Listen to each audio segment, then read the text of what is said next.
Our story begins on the continent of anti-Islam, where the demon lord is waging war for the rights of the demons. The demon race has long been persecuted for their existence, and now they revolt against it. The war on humans is led by the demon lord and his 4 generals, a dragon, elect Lucifer, Alciel, and Malakota. The war on the humans rages on, but the humans aren't just going to take it lying down. They rise up with their heroes and sacred swords to fight against the demons and destroy the insurgent armies around them. They then proceed to the central island to lay siege to the demon lord's palace of the 4 generals.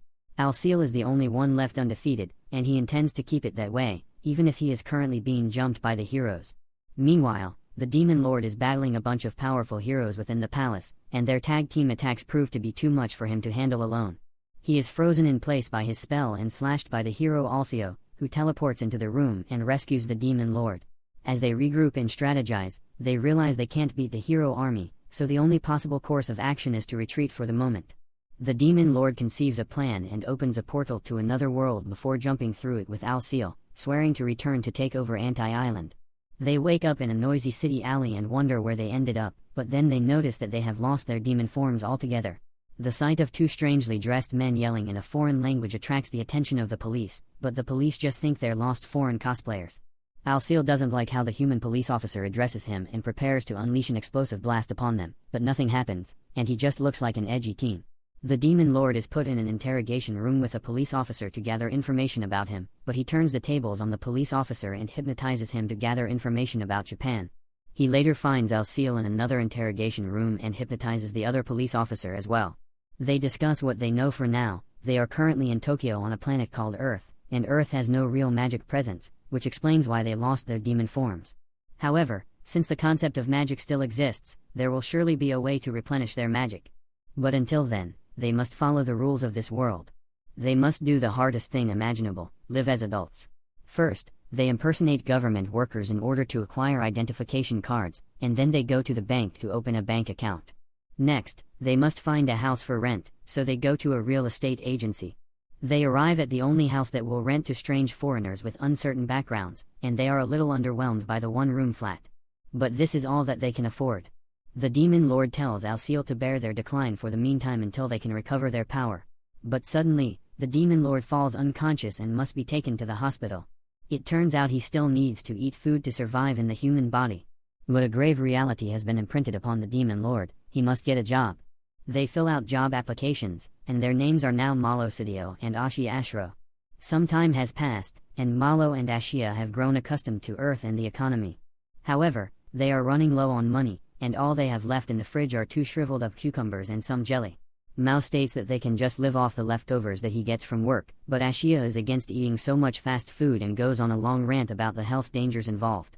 Malo doesn't want to listen to this and decides to head to work on his bike to avoid Ashia's lecture. On the way to work, it starts raining, and he notices a girl who got caught in the rain, so he gives her his umbrella since he works nearby. Mao gets to work and does his job really well. He's a fast food worker, but he's able to pay attention to the customer's needs and provide excellent service. Later in the break room, Mao tries to comfort his coworker Chio. She messed up and dumped fries everywhere again, and she feels terrible about it. But soon, the break is over, and the lunch rush begins. But then, the fryer breaks down, and Mao worries if he will be blamed for it. He attempts to use magic to fix it, but he later decides against it, considering that he doesn't have much magic left. And despite that, he ends up getting a promotion anyway. On his way back from work, he is met by the girl to whom he had given his umbrella that morning. She has been stalking him, aware that he tried to use magic earlier, and calls him out as the demon lord. The girl is the hero Amelia, who followed him through the portal and into the human world.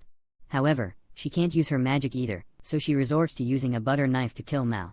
But she is stopped by the police and taken to the police station with Mao, and for some reason, despite pulling a knife on someone, she's not arrested.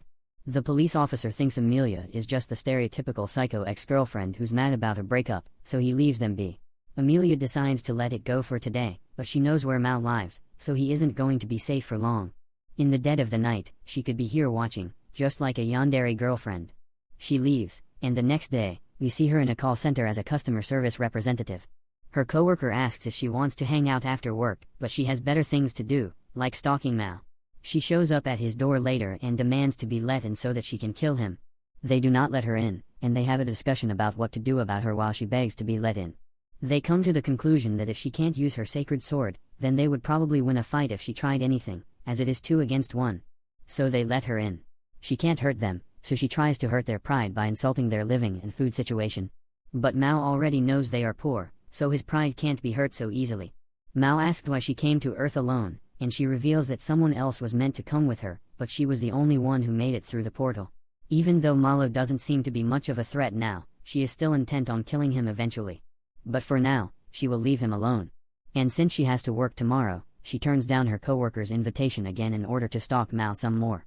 But she just ends up watching him go grocery shopping and go to a public bath.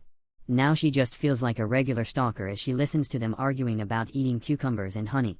The next day, she shows up at Mao's workplace and asks to meet him after work. But Chio sees this and gets jealous since Amelia is really pretty. After work, Mao meets Amelia in an alley, and she tries to convince him to give up on Empty Isla as a whole. It would be better if he just lived in Japan forever. However, Mao still intends to return to Empty Isla to take it over. But their conversation is cut short by a sniper shooting at them, and for a sniper, this person has pretty bad aim. Mao and Amelia dodge all the shots and run for cover. Now that they are finally safe, Mao plans to head home. But he is stopped by Amelia, who wishes to stay over at his place since she lost her wallet and can't get home. He agrees to let her spend the night and even lends her some money to take the train home in the morning. The next morning, Amelia leaves and returns to her home, where she hears the news report of the attack they encountered yesterday. The police know that there was a shooting and found Mao's bicycle, but they don't know who the shooter was. At the same time, Chio's mother sees the same report, but Chio is more interested in the date she has planned with Mao later. Later, Amelia is at work when she receives a call from a suspicious man. He seems to have a lot of information about her and even knows about Anti-Isla and Mao. The man tells her that Anti-Isla wants the destruction of both her and Mao, but she doesn't believe it. She ends the call and explains it away to her coworker as some random weirdo.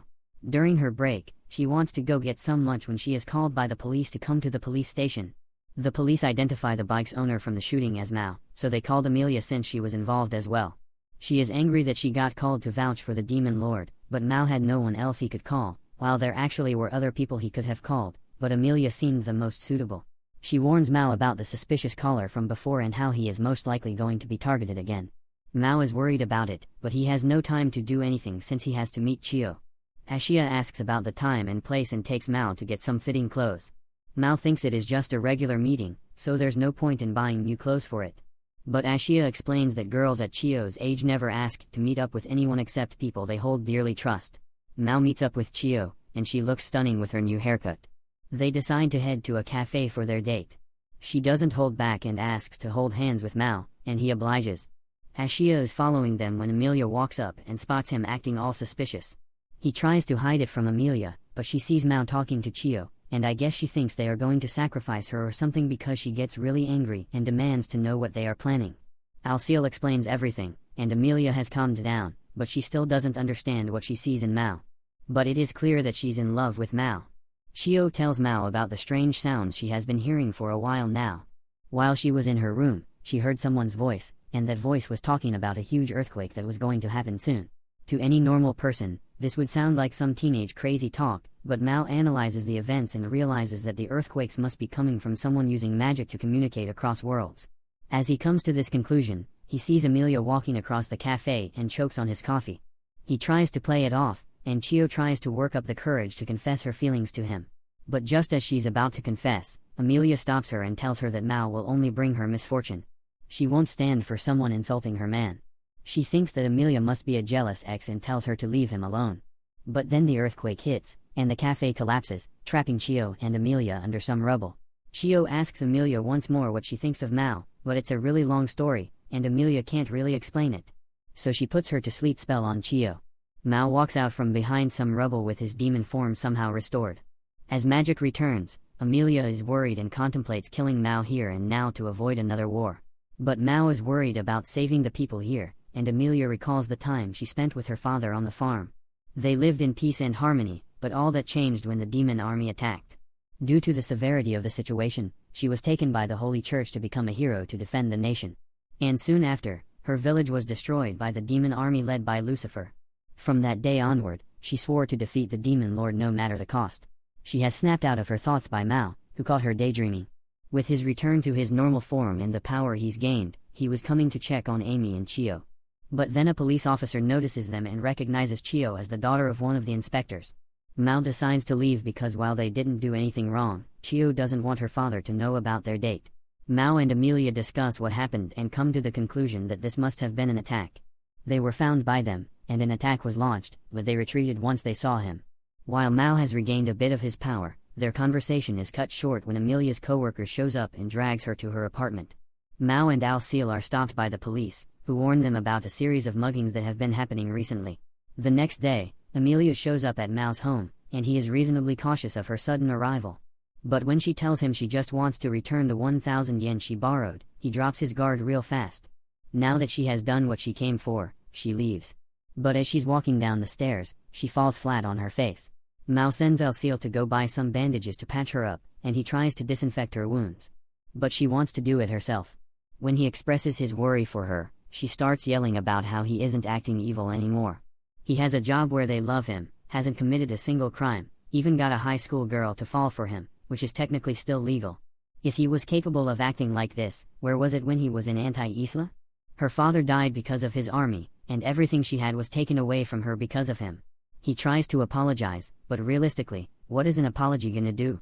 Shiro walks in on their argument and once again thinks that they're dating and runs off heartbroken. The building manager shows up after this and tells them to take care of Chio since they've gotten her mixed up in all this magic business. While two other heroes are seen traveling to Japan, Chio bumps into an emo kid, but he is acting way creepier than an emo kid usually would. It turns out that he is the one who has been targeting Mao, the demon general Lucifer. Mao and Amelia are locked in a stare down with Lucifer while the other two heroes who are coming to help have to stop since one of them has motion sickness. Lucifer reveals that his partner in crime is Orba, the priest who was meant to accompany Amelia to Earth. Amelia is dumbfounded. How could her trusted friend betray her so easily? Orba tries to give a grandiose explanation, but plain and simple, he wants to get rid of Amelia because he was jealous of her. Orba is angry that he was cut off and has Lucifer blast Ashia through the chest with his dying breath. Ashia tells Mao to remember to use the discount code to save money at the grocery store. Following that, Lucifer rains down a barrage of blasts upon them, and they can do nothing but run away.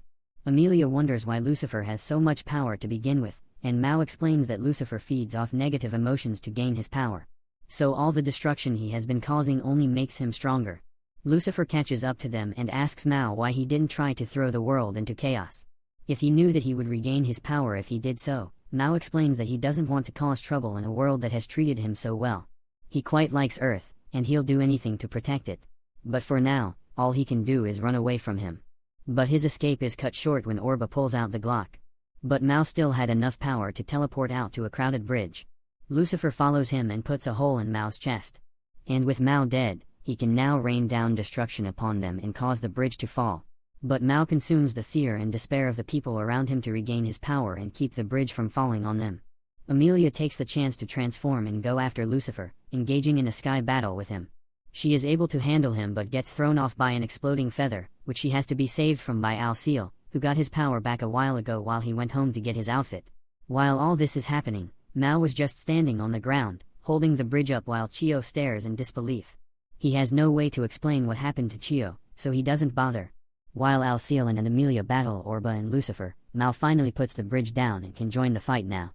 With a single strike, Orba is sent through a wall, and in the blink of an eye, he appears before Lucifer and hits him with a punch's punishment. Some may call it overkill, but I call it deserved. Those other heroes finally arrive, and they are shocked to find the Demon Lord behaving harmlessly. Even though Mao has regained his power, he is still more interested in working than in conquering Anti-Isla. He rebuilds everything that was destroyed in the fight. Akira tells Amelia about the church going crazy and doing a bunch of everything is returned to normal for the time being. Mao and Ashia go to eat out to celebrate Milo's promotion, and it seems that they took Lucifer. Despite all he did, he's put in charge of gathering information on magic and mastering the ways of the internet. He proves his skill by calling Amelia at her workplace, something she isn't too happy about. She goes to Milo's workplace to tell him about it, but Mao asserts that it was Lucifer who did it, not him. He had to take Lucifer, and since he can't exactly return to Anti-Isla with his current magic, he gave him the name of Shihara and let him live in their room. Emi, however, has the power to return anytime she wants, but she chooses to remain on Earth to watch Mao. Maya returns home and sees Shihara passed out on the floor, and Ashia throwing up in the bathroom. They shot a bikini picture of the landlady and ended up like this, the same way I do when I look at the gas prices. So Mario does the smart thing and ignores the picture. Instead, he changes the subject to the identification of magic areas, and Chihara has something that might be related, the forbidden classroom. The heads of the school need to investigate, but as two bro men, they can't exactly just stroll in and start searching classrooms. But then they notice Chio waving at them and realize that this is for school. Later at work, he asks Chio about the mystery, and it seems that something strange is indeed happening there. So later that night, they sneak into the school to find out more. The rumors say that a student went missing in that classroom, and sometimes a demonic silhouette can be seen in the window. She always seems to be enjoying this a bit too much, but she is just happy to spend time with Milo.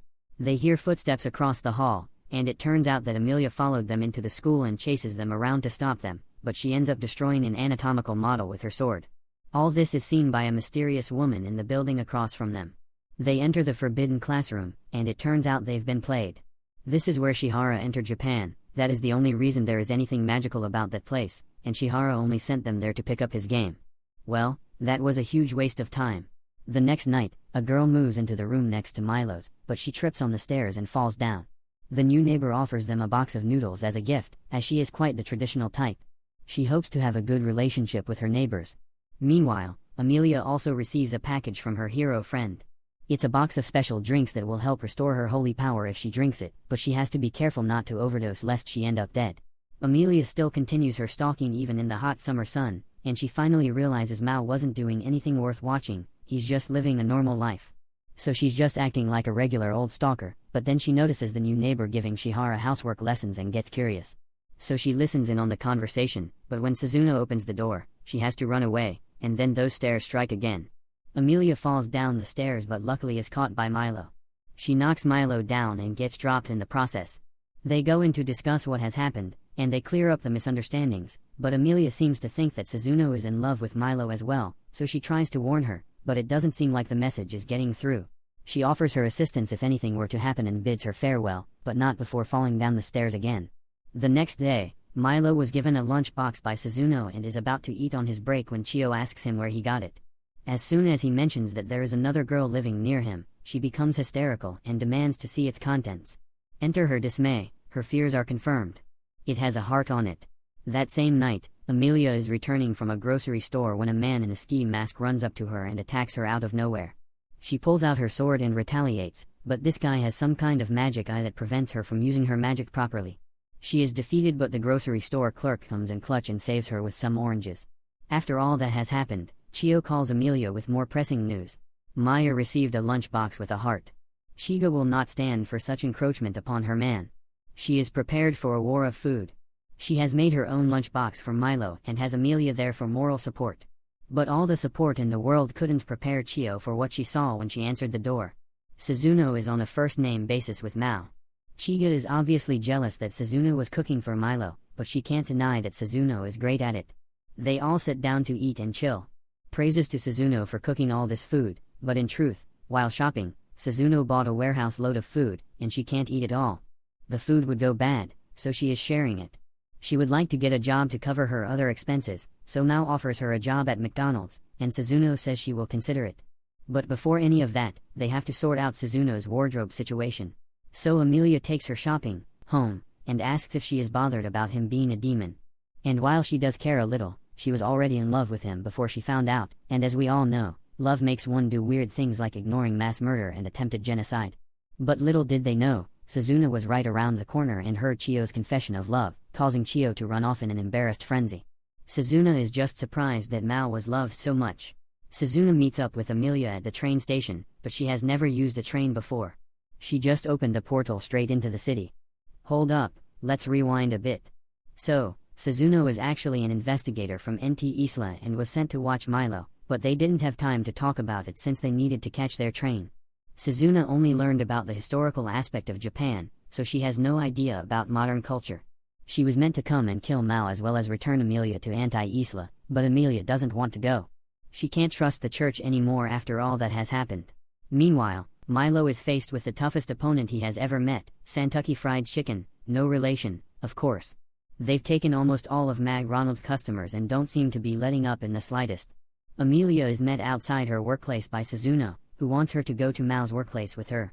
At first, Amelia refuses, but her coworker, thinking this is some sort of love triangle, demands to follow along for the drama. They get to McDonald's and notice it is lacking in terms of customers, and who wants to see a fight without a crowd? They decide to go to Santaki.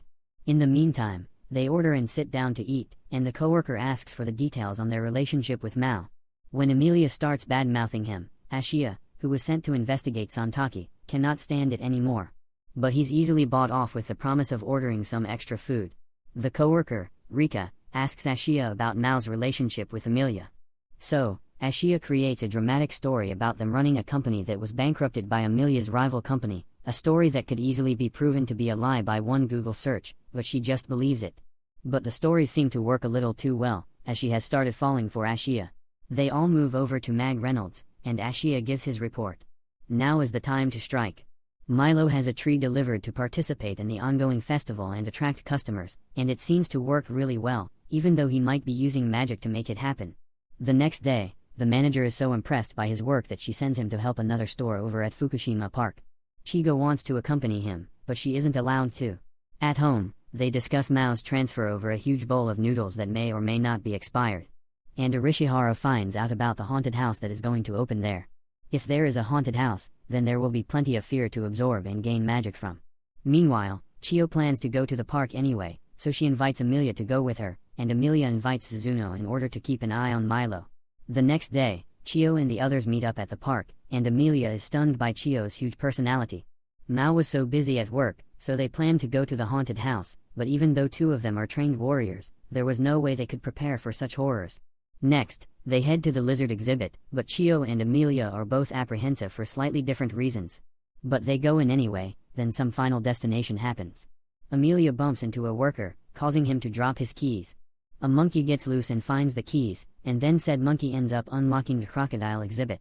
Panic ensues as people run for their lives, but this messes up Mao's work. So he calmly walks straight towards the crocodiles and uses the fear from the people around him to gain some magic and restrain the crocodiles. But no one else sees this. Mao used all the magic that he gained, so he is back to being basically powerless when he returns home. Ashia is still down and out with a bad case of diarrhea thanks to the noodles. Mao and the others later receive a package from the landlady, or rather a truckload of packages. She asked them to sell the things she bought on her trip at the neighborhood bazaar. Suzuno has a moral dilemma where she was an assassin for the church, and the church isn't exactly the most morally upstanding group. She's worrying about who was right and who was wrong, and now she wonders if what she did was actually worth it. Enrique is still hung up on the model Amelia telenovela love triangle and asked Amelia about all the details of the park trip. The next day, Chio goes over to Maya's place to help with the boxes because Ashia is still dealing with his diarrhea. They also know that Amelia is also there because Arishihara pulled a Batman and planted a tracking device on her. They all sort through the piles of items and get them sorted for the bazaar. Suzuno is having fun, but her mission is to kill Milo, so she has to do it. She tells Chio and Amelia that she's going to kill Mao, and Chio is still in a war crime ignoring love with him, so she's obviously against it. However, Suzuno has a point. Demons live for a long time, and one day he might get bored and blow up Greenland for fun. But still, he hasn't done anything yet, so there's no reason to kill him now. Suzuno was still hung up on her mission to kill Milo and storms off, allowing that mysterious guy to attack again. It turns out that he's the manager of Kentucky Fried Chicken, still no relation, of course, and he is also an angel. So, Amelia doesn't stand much of a chance against his power and is knocked around while Suzuno knocks Chio out. Milo gets a call from Chio's mother asking where her daughter is, and he has no idea. She isn't in his place. Arishihara is finally pulling his weight as the computer guy and gives Milo intel about the Kentucky guy and Amelia's location. Now that Mao knows where to go, he grabs the most powerful weapon known to all Asian parents, the broomstick, and rides off to save Chio and maybe Amelia if he has the time. Ashia has finally been sent to the hospital, but all he can think of is how much the hospital bill is going to cost him. He should be glad he doesn't live in America. In the hallway, he notices a man lying unconscious on the floor, and upon further inspection, the man is found to be a police officer. While he is distracted, he gets clocked in the gut by Orba, who then disappears back to Amelia. She is currently being tortured by the angel to get her to relinquish her sacred power. Milo always arrives, but he can't get in thanks to a barrier set up. Suzuno jumps down to kill him, but Milo still has some moves and is able to dodge her attacks. He tells her to wait a moment so that he can take off his uniform because he can't afford to have it replaced. He already knew she was from Anti-Isla and chose to ignore it, but now she's gotten other people mixed up in this for no reason. You know you've messed up when a demon has the moral high ground on you. She gives up but tells Milo that there is no way he will be able to defeat Serial like this. But Mao has to try anyway. Serial is still trying to extract the sacred power from Amelia, but Mao shows up on the roof. He still doesn't care what happens to Amelia, but he does care about Chio, so they've got a problem. Mao, however, still lacks magic, so compared to an angel, he's incredibly weak. But luckily, Orba casts a spell that causes a huge unnatural phenomenon to occur in the sky. This causes unrest and anxiety in the people of Japan, and demons love that stuff. Mao is now able to recover his magic power after consuming the anxiety of all the city. And don't worry, his boxers are made of the same stuff that the Hulk's pants are made out of, so they won't be ripping during the fight. They start to fight, and the collateral damage is large-scale as Serial blows up a building with his first attack. There were definitely people in there, so this angel just killed them. If an angel is doing this, then maybe Mao's war crimes aren't so bad. Mao turns Serial into a 2D figure and tries to smash him, but he manages to escape. He realizes he was outmatched when Milo started altering dimensions, so he tries to take Chio hostage. But that turns out to be an illusion of Mao, who then kicks Serial across the building. Milo finishes him off with a demonic blade slash but accidentally nukes the city in the process. That's another one for the war crime counter. Milo ends up restoring the city to its former state, but that drains all his magic again. He is back to being powerless. Everything is normal again, with the exception of Serial, but he's just a harmless freak now. Ashia asks Milo for some time off, which seems suspicious, and a bunch of other suspicious things happen, prompting Amelia to go back into stalker mode, but with Chio this time. It may look suspicious, but he is just working an extra job to pay for the tracking devices that Arishihara bought. Amelia smashes the tracking device once she figures out it is on her, but Milo's money troubles are only beginning. He arrives home to find that Arishihara has been scammed into buying a bunch of random stuff and can't return it. They try calling the customer service representative, but he isn't much help, so they go there in person. The representative turns out to be Ashia. He took on the job and didn't know he was working for a scam. You may be a demon, but he isn't that evil. But there still isn't anything they can do about the scam since a contract was signed. They seem defeated, but Amelia knows of one loophole they can exploit. Since Arishihara is registered as a minor, he can't legally make purchases of that scale, so the contract is voided. He has the grin of the devil on his face as the scammer is forced to take back all the merchandise.